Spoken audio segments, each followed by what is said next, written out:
Assalamualaikum warahmatullahi wabarakatuh.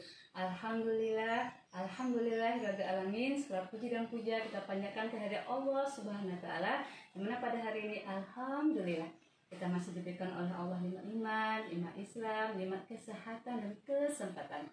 Serta salam dan salam semoga tercurah perlindungan kita Nabi besar Muhammad SAW.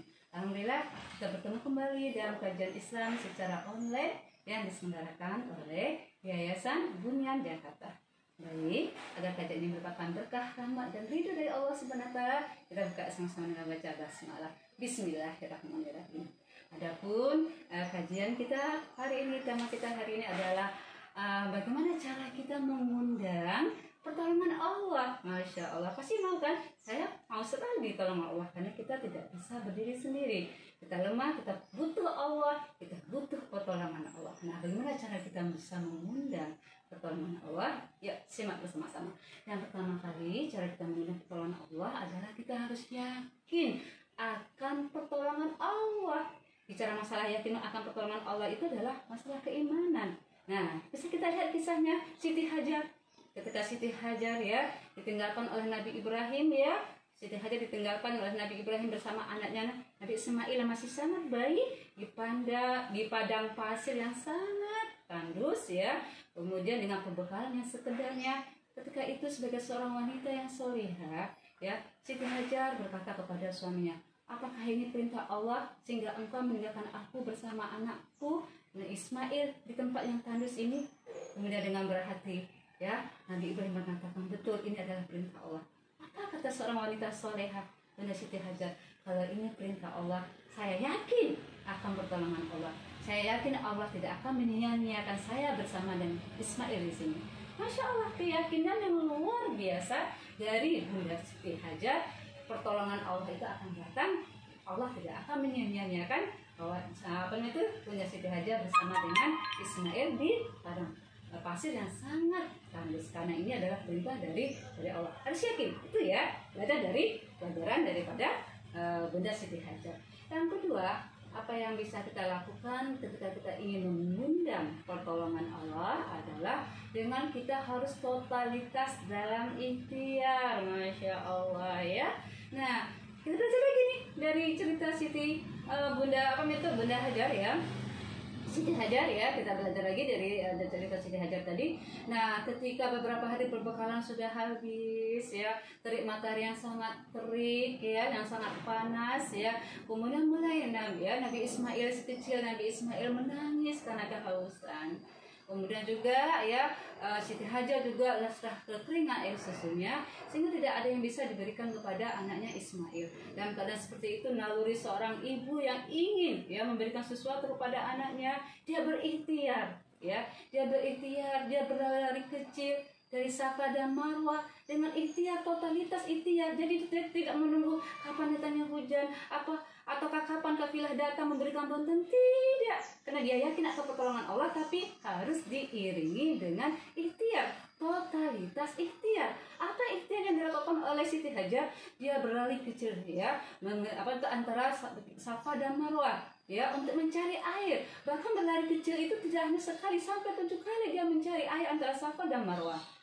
Setelah itu datanglah pertolongan Allah ya. Setelah berlari kecil selama sebanyak 7 kali ya. Setelah itu keluar air ya dari kakinya Nabi Ismail yang bernama air Zam-Zam, yang sampai sekarang air Zam-Zam itu tidak kering karena pertolongan Allah ya. Pertolongan Allah sampai sekarang air Zam-Zam itu bisa kita nikmati karena ini adalah berkat daripada kasih sayang Allah dan ikhtiar yang dilakukan juga oleh Siti Hajar ketika ingin mengundang pertolongan Allah. Jadi kita undang pertolongan Allah dengan ikhtiar, karena Allah tidak akan pernah membiarkan hambanya sendiri. Seperti Siti Hajar tidak pernah dibiarkan oleh Allah sendiri ketika anaknya kehausan, diberikan pertolongan oleh Allah. Itu yang kedua. Yang ketiga apa? Yang ketiga adalah 3S. Masya Allah, apa itu 3S? 3S itu adalah sabar, sholat, dan insya Allah ada solusi. Ini Allah berfirman dalam surat Al-Baqarah ayat 153 ya. Jadi Allah mengatakan dalam surat Al-Baqarah 153, minta tolonglah kepada Allah dengan sabar dan sholat. Jadi kalau kita minta tolongnya hanya kepada Allah dengan sabar, dengan sholat, pasti ada solusi. Itu jaminan Allah. ayat 153 ya. Katakanlah kepada Allah dengan sabar dan sholat. Dalam sholat apa yang kita selalu katakan dalam rakaat demi rakaat dan Al-Fatihah kita? Iyyaka na'budu wa iyyaka nasta'in.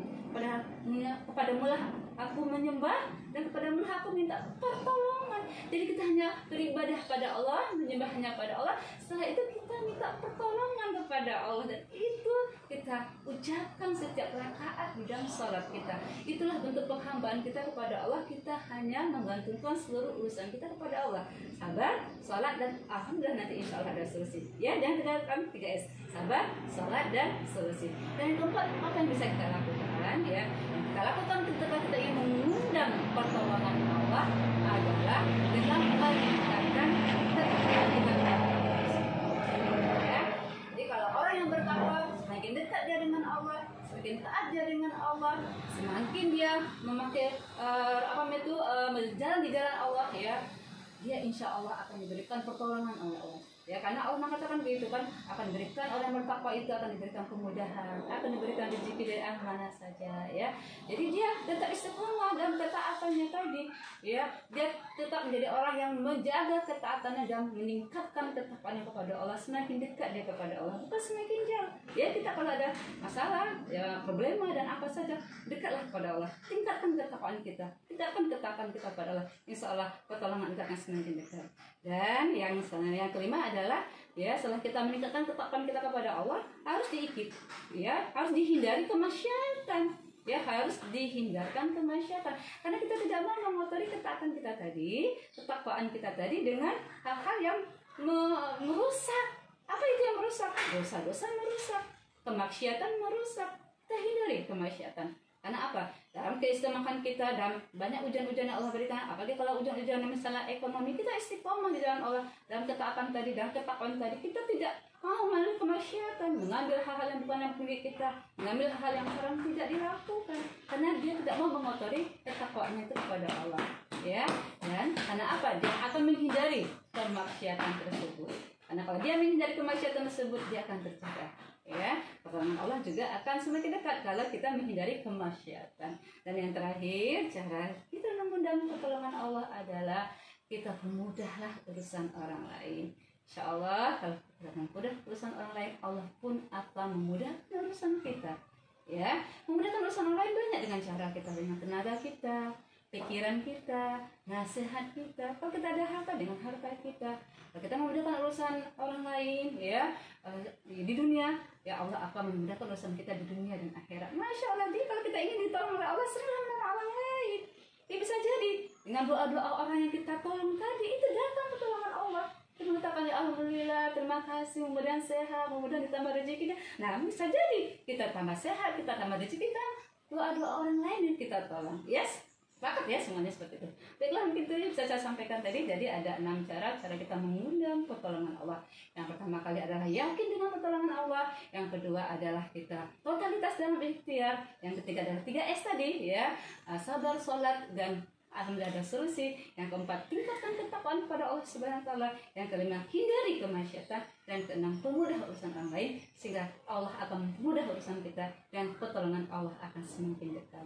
Alhamdulillah, kalau tak pernah mentarim, kalau ada yang benar itu datangnya dari Allah Subhanahu wa taala. Kalau ada yang salah, ada yang khilaf, saya minta maaf kepada para penonton semua. Saya tutup membaca hamdalah, alhamdulillah rabbil alamin. Mohon maaf lahir dan batin. Assalamualaikum warahmatullahi wabarakatuh.